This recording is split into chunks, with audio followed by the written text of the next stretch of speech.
Hey, so before the video starts, I want to say just real quick, for some of this gameplay, it's gonna have little blemishes, let's say. Like, you see right here, I got my mouse and my now playing VR, Steam VR thing on.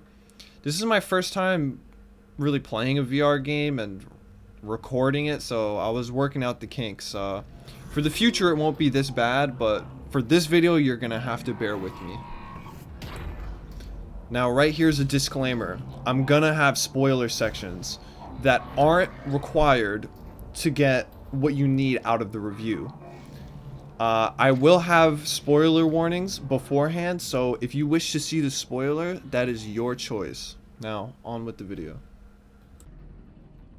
Half-Life Alyx is a first of its kind, a full VR single-player experience.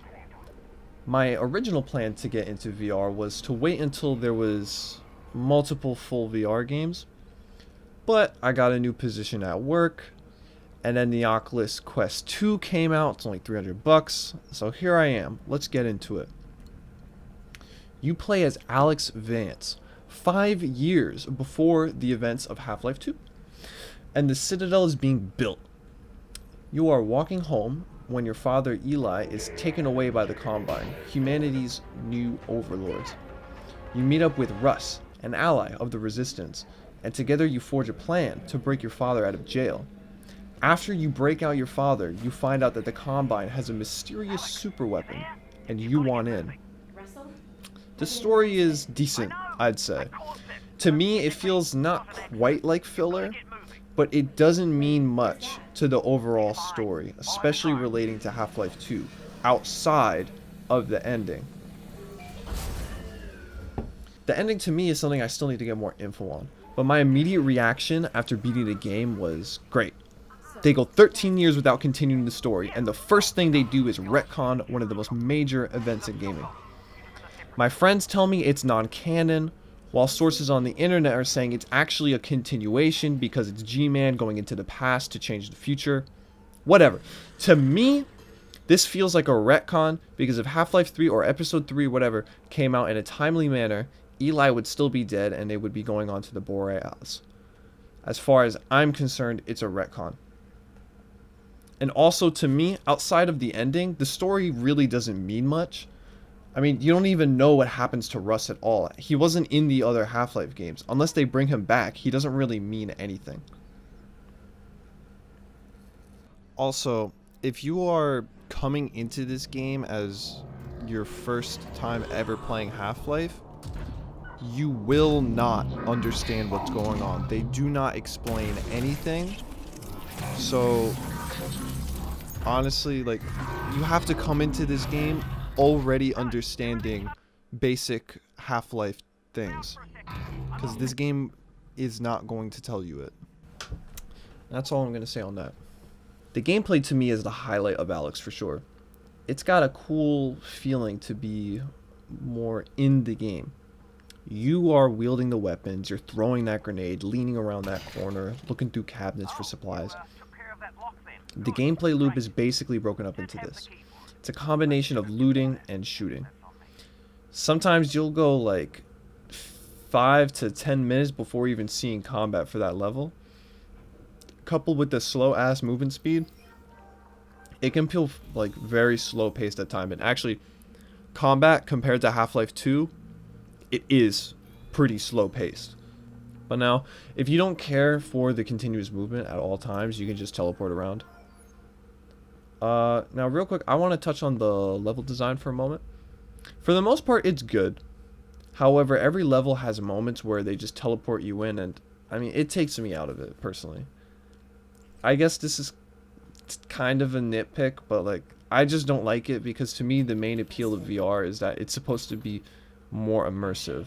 So like, why even have those moments? Now for combat, it for the most part follows standard Half-Life combat, which is just shoot till dead. But this time they have weak spots for like 90% of the enemies, which is definitely an improvement. And if you get the reflex sight, it'll even light up. Now, like I said before, combat is definitely more slow paced. And in a lot of ways, it's actually like less open. I remember Ravenholm, for instance. With the gravity gun, you can pick up a saw blade and kill headcrab zombies with that. There's nothing like that in Alyx. You really only use your 4 guns, no melee combat, to kill people. Yeah. Now, let me speak on upgrades. The game lets you upgrade your weapons in various ways. I mean, that's a highlight. It just kind of does what it needs you. I mean, you see right here on the screen. You saw before in the gameplay, I had the shotgun with the little laser, and I have a 3-round burst on the pistol with a little reflex sight. There's more upgrades than just that, but those are just examples of like what to expect, like just very functional, practical upgrades. Stuff that makes sense.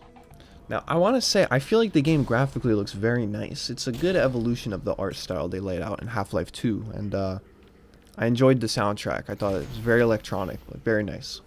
This is the first Half-Life game in 13 years, and it's VR exclusive. So first you need a decent PC, and then at least $300 for Quest 2, because you shouldn't torture yourself with this shit setup.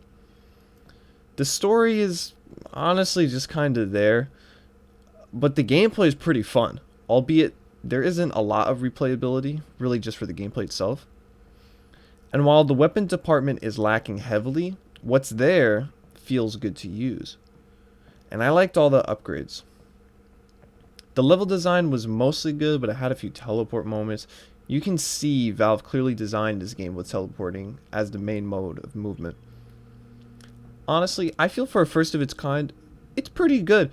They got a lot right on its first time, but the lack of weapons and melee just makes 0 sense considering what the previous games in this series had. I give Half-Life Alyx an 8.5. It's quite an enjoyable experience for sure, but it's missing in the weapons and story department. Thanks for watching.